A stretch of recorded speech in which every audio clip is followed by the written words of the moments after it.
Minasan, konnichiwa. Balik lagi di channel Mimin. Apa kabarnya kalian semua? Semoga kabarnya baik-baik saja. Di video kali ini Mimin bakalan nerusin alur cerita anime yang berjudul Watashi no Shiawase Nakekon.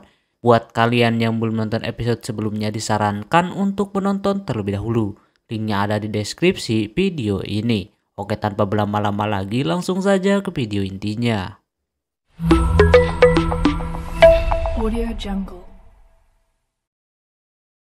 Anime kini dilanjutkan kembali setelah mana Shimio hampir pingsan di jalan ketika mau ke acara pesta. Untungnya ada si Tsurugi yang nolongin Shimio. Seketika dia langsung kaget, yang nolongin dia bukanlah si Kyoka. Dia langsung melepaskan diri dan berterima kasih kepada si Tsurugi ini. Dia meminta Shimio untuk berhati-hati. Lalu dia pun pergi dari tempat itu. Dia berharap Tsurugi bisa menjaga aset berharganya tersebut. Hajuki dan Yurie pun ikutan khawatir dengan keadaan Shimio saat ini. Mereka bertiga pun pulang. Sore harinya si Kyoka cepat-cepat pulang ke rumah mendengar kalau Shimio jatuh pingsan. Terlihat dia lagi istirahat. Hajuki menyuruhnya untuk tidak mengganggunya. Terus kakaknya itu bercerita tentang apa yang sudah terjadi dengan Shimio. Dia merasakan ada yang aneh dengan Shimio. Katanya seperti Mio merasakan kekuatan supranatural. Tapi si Kyoka kagak yakin, soalnya Kekai di rumahnya masih utuh. Ini pasti ada hubungannya dengan keluarganya, yaitu keluarga Usuba. Hajuki kaget mendengar kalau Mio keturunan dari keluarga tersebut. Tapi Mio sayangnya kagak bisa kekuatan supranatural. Jadi kemungkinan ini ulah daripada keluarganya Usuba lagi yang bisa menyerang si Mio dengan cara yang berbeda. Ditambah si Mio ini makin kesini makin tertutup orangnya. Kagak mau bercerita tentang apa yang sudah terjadi dengan dirinya. Malam harinya ketika ada warga yang sedang berjalan di tengah hutan, anjingnya melihat sesuatu. Yang tak lain itu adalah Wowo, makhluk gaib yang berada di makam itu, yang kembali menyerang warga. Berita itu langsung masuk ke si Kyoka. Kini Wowo tersebut sudah dekat dengan pemukiman warga. Mereka harus melakukan penjagaan biar itu makhluk kagak meresahkan warga-warga. Kondisi bapak-bapak tadi pingsan. Pagi harinya Shimio terbangun. Dia kembali bermimpi buruk seperti biasanya. Sepertinya dia udah kagak tahan lagi dapat mimpi seperti itu. Dan semenjak kejadian pingsan itu Shimio kini pelatihannya dikurangi sama si Hajuki. Sekalian hari itu juga Kyoka kembali bakalan lembur. Mau dibikin makan siang, si Kyoka kagak mau. Sebelum ditutup, Kyoka menanyakan apa ada yang mengganggu Shimio atau sebagainya. Dia mengatakan tidak apa-apa. Jadi si Kyoka kembali lanjut bekerja. Kyoka mengadakan rapat dengan yang lainnya tentang situasi makhluk gaib yang mulai dekat dengan pemukiman. Kyoka berencana untuk menurunkan pasukannya untuk berjaga-jaga. Namun hal itu butuh persetujuan Kementerian Rumah Tangga. Kyoka bakalan mengadakan pertemuan lagi dengan si Tsurugi. Di sisi lain Mio masak makan siang sendiri untuk dibagikan kepada Yurie dan juga Hajuki. Tadinya Yurie yang akan masak, namun keburu sama si Mio. Ketika dimakan sama si Hajuki sudah tidak diragukan lagi masakannya si Mio. Mio malu dipuji seperti itu. Di sana Hajuki jujur saja kalau dia payah banget dalam hal memasak. Bahkan nilai masakannya selalu gagal atau jelek lah gitu. Hingga akhirnya ketika dia masuk umur 17, dia menikah atas kepentingan politik. Kebetulan si Hajuki juga suka sama suaminya itu. Nah karena dia kagak bisa masak otomatis gagal mulu, yang membuat ibu mertuanya marah-marah sampai akhirnya dia memilih buat pisah. Itulah penyesalan seumur hidup dia, yang mana dia tidak pernah jujur dengan apa yang jadi kekurangannya. Dia memberitahu Shimio untuk berterus terang jikalau ada sesuatu. Lalu Hajuki menanyakan tentang apa yang diinginkan Shimio sekarang. Sebenarnya dia pengen jadi istri yang baik buat si Kyoka dan juga dia pengen jadi wanita seperti si Hajuki ini. Tapi hati ini beda dengan apa yang dia ucapkan.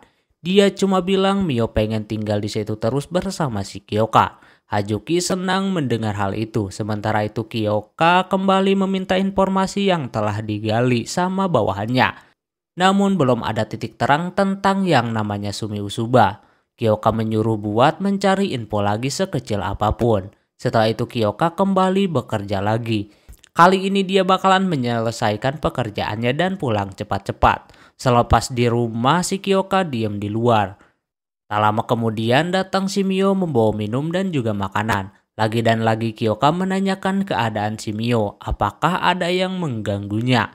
Namun lagi dan lagi dia kagak jujur. Dia bilang baik-baik saja. Terus Mio meminta untuk bercerita tentang masa lalu Kyoka dan juga Hajuki. Diceritain lah ya kan, tentang mereka berdua. Sesudah bercerita, Kyoka meminta Mio untuk dekat-dekat dengan dia. Kyoka mengetes si Mio yang nampak kesepian. Dia meminta Mio buat jujur sama dirinya sendiri. Kalau ada masalah, dia bisa bersandar dan bercerita kepada si Kyoka. Mio mengiyakan hal tersebut, namun pas esok harinya si Mio malah kagak mau terbuka sama si Kyoka. Kalau dia sering bermimpi buruk dan lain-lain. Padahal dia belum tahu kalau Kyoka sudah tahu akan hal ini. Tak lama kemudian ada seseorang yang datang. Pas dibuka ternyata itu adalah Suruki. Mio kaget dong, mereka bertemu lagi. Dia datang ke situ mempunyai tujuan buat bertemu dengan si Kyoka. Karena dia berpikir si Kyoka hari ini libur. Namun nyatanya hari ini Kyoka sangat sibuk. Dimulai dari situ, ini orang mulai di luar batas omongannya. Yang mana dia pertamanya pura-pura baru tahu kalau tunangannya si Kyoka yang banyak diomongin orang-orang. Lalu dia juga seperti men-trigger si Mio ini kalau sebenarnya si Kyoka itu bukanlah cowok yang baik buatnya. Terbukti Mio sering ditinggalkan di rumah sampai muka Mio ini terlihat pucat. Pokoknya yang buruk-buruk dia sampaikan di situ. Yang bikin aneh adalah omongannya tersebut selalu tepat. Karena Mio kagak mau mendengar lagi, dia marah dong. Suruki meminta maaf karena sudah keterlaluan. Sebelum pergi dia memberikan jalan buat si Mio kalau dia memiliki peran yang cocok buat si Mio. Lalu dikasihlah kartu namanya kepada si Mio. Takutnya ada sesuatu yang mau dia bantu. Di sisi lain si Kyoka sudah lama menunggu si Suruki. Emang mereka udah janjian buat bertemu hari ini. Guna untuk memberikan izin untuk beroperasi melindungi warga-warga dari makhluk gaib. Tak lama kemudian datanglah si Suruki. Dan langsung memberikan izin kepada si Kyoka untuk melakukan operasi berskala besar.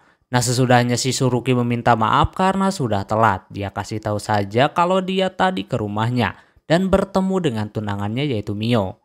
Di situ orang itu kembali memprovokasi hati si Kyoka yang membuatnya merasa gagal jadi tunangannya. Yang mana waktu itu Suruki menolong ketika si Mio mau pingsan di jalan. Itu kagak cerita sama si Kyoka, ditambah sekarang Mio seperti banyak pikiran dan juga kecapean. Sampai muka dia pucat seperti itu. Kyoka kaget kan mendengar semua itu. Suruki bakalan bantu jikalau Kyoka memiliki masalah. Habis itu dia mempunyai informasi lagi, kali ini memiliki titik terang dengan keluarga Usuba. Yang mana ada nama yang kagak punya akte kelahiran, namanya adalah Sumi Suruki. Lantas dia curiga namanya sama dengan orang tadi, yaitu Arata Suruki. Dia curiga kalau ini orang emang ada hubungannya dengan keluarga Usuba. Kyoka cepat-cepat pulang dan langsung mencari si Mio. Nampak Mio lagi di dapur sedang memasak buat Kyoka. Terlihat Mio melamun, kagak tahu kalau Kyoka udah pulang. Disinilah si Kyoka ini agak sedikit kesal dengan si Mio yang terus memaksakan dirinya seperti itu. Terus juga tentang masalahnya yang tidak suka cerita kepada si Kyoka padahal dia tahu kalau si Mio suka bermimpi buruk. Mio kagak mau mengganggu si Kyoka. Padahal Kyoka pengen diandalkan sebagai tunangannya. Tahu gini dia harusnya kagak mengizinkan si Mio buat latihan sama si Hajuki. Di situ Mio nangis dan mau ngomong, tapi keburu pingsan. Kyoka menyadari kalau tindakan dia seperti kagak ada bedanya dengan keluarga Saimori. Ketika dia melihat kartu nama Suruki jatuh, dia langsung OTW mau ke tempatnya dan mau menuntaskan penderitaan si Mio selama ini.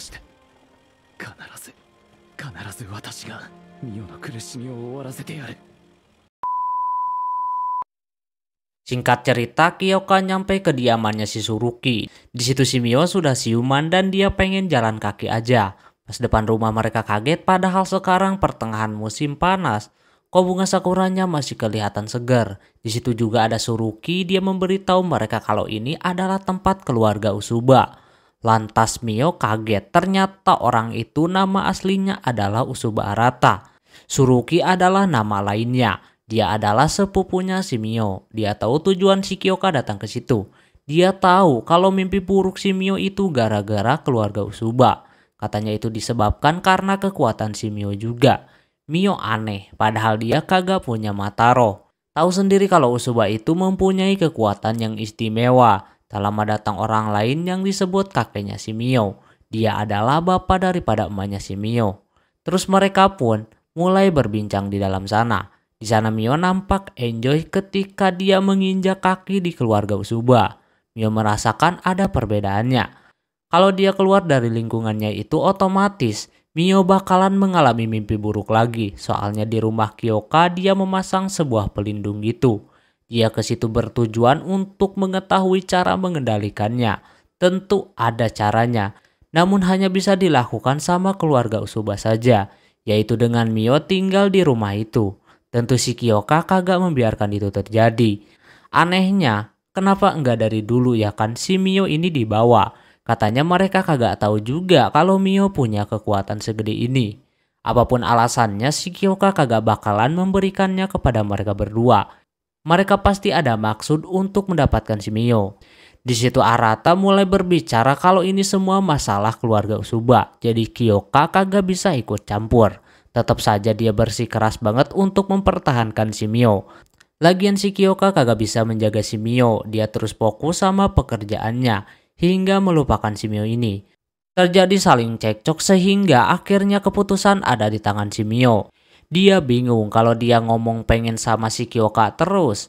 Nanti dia bakalan membebani si Kyoka. Jadinya tanpa disangka-sangka si Mio ini menjawab kagak tahu. Alhasil karena kagak ada jalan lain si Arata ngajak buat duel mati-matian. Kalau Kyoka menang dia bakalan memberitahu cara mengendalikan kekuatan si Mio. Kyoka terima tawaran tersebut. Walaupun ada penolakan dari si Mio, dia tetap akan melawan si Arata. Langsung saja mereka keluar dan jikalau si Kyoka kalah, si Mio bakalan tinggal di situ. Tak lama kemudian pertarungannya pun dimulai.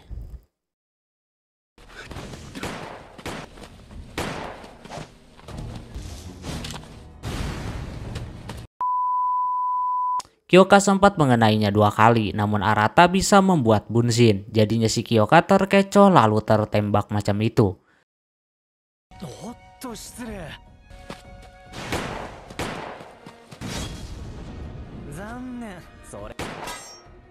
Arata memberitahu sebagian besar keluarga Usuba kagak punya mata batin. Cuma mereka mempunyai kekuatan yang istimewa. Yang mana kekuatan mata roh itu untuk mengusir para demit. Nah kalau kekuatannya itu bertujuan buat melawan orang seperti si Kyoka. Arata mengeluarkan banyak bayangannya. Lalu Kyoka juga mengeluarkan kekuatan petirnya. Yang langsung bikin si Arata ketar-ketir. Ini kalau sampai lepas kendali Arata bisa berbahaya. Terbukti si Kyoka bisa menghancurkan semua bayangannya itu.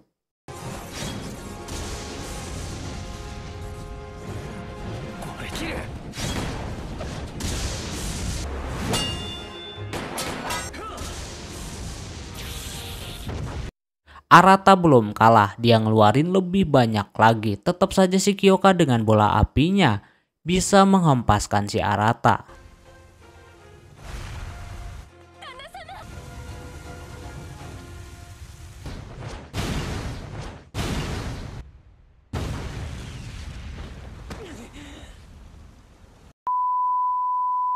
Ketika mau diakhiri dia masang bayangan si Mio di depannya sehingga dia gagal fokus yang ujungnya si Kyoka kalah.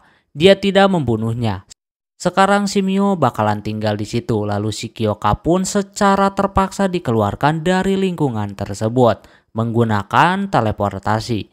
Sementara rekan si Kyoka dapat berita terbaru tentang Wowo kemarin yang kini mereka mulai barbar buat lawan musuhnya. Soalnya para makhluknya tersebut sudah berkelompok menyerangnya, jadi harus merubah formasi. Di sana mereka menelpon si Kyoka.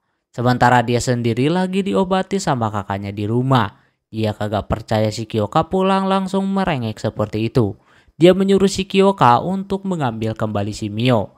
Namun Kyoka mengaku udah kalah, jadi harus menerima konsekuensinya. Kyoka dimarahin. Si Kyoka tidak peka terhadap si Mio. Dia tidak bisa menyelamatkannya karena Mio sendiri masih bingung harus ikut dengan siapa. Lalu Hajuki marah lagi. Dia memberitahu si Kyoka kalau Mio sebenarnya kagak mau membebani. Mio sebagai wanita sadar takut ditinggalin sama si Kyoka. Jadinya si Mio berusaha untuk menjadi wanita yang baik buat si Kyoka. Dari situ dia agak sedikit sadar berbarengan dengan telepon masuk. Kalau sekarang situasinya lagi genting, otomatis dia harus kembali bekerja. Hajuki agak kesal karena dia lebih mementingkan pekerjaan daripada si Mio. Namun ini menyangkut keselamatan orang lain juga.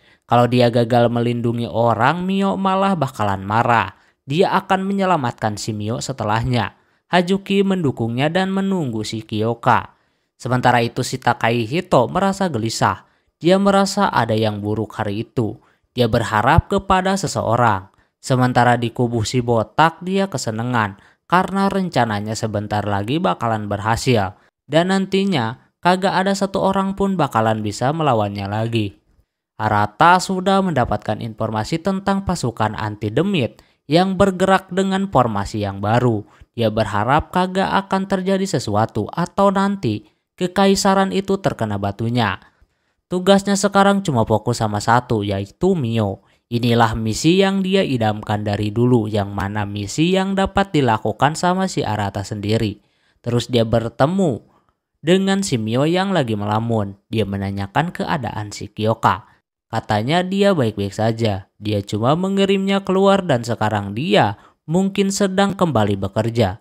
Semua sudah di jalan yang benar. Di situ dia memberitahu kekuatan emaknya si Mio yang mana beliau bisa menghubungkan orang-orang lewat pikiran.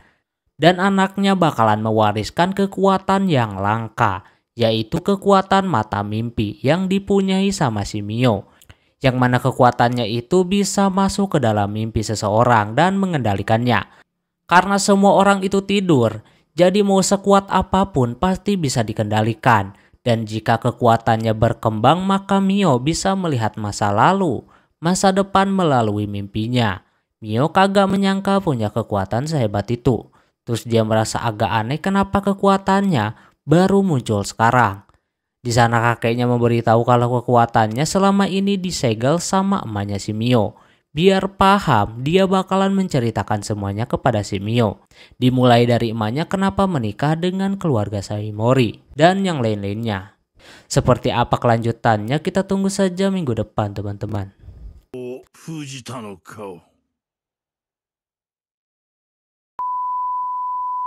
Oke, mungkin segitu dulu untuk video kali ini. Mohon maaf bila ada kesalahan dalam penyebutan nama, tempat, atau yang lainnya. Dan sampai jumpa di video selanjutnya.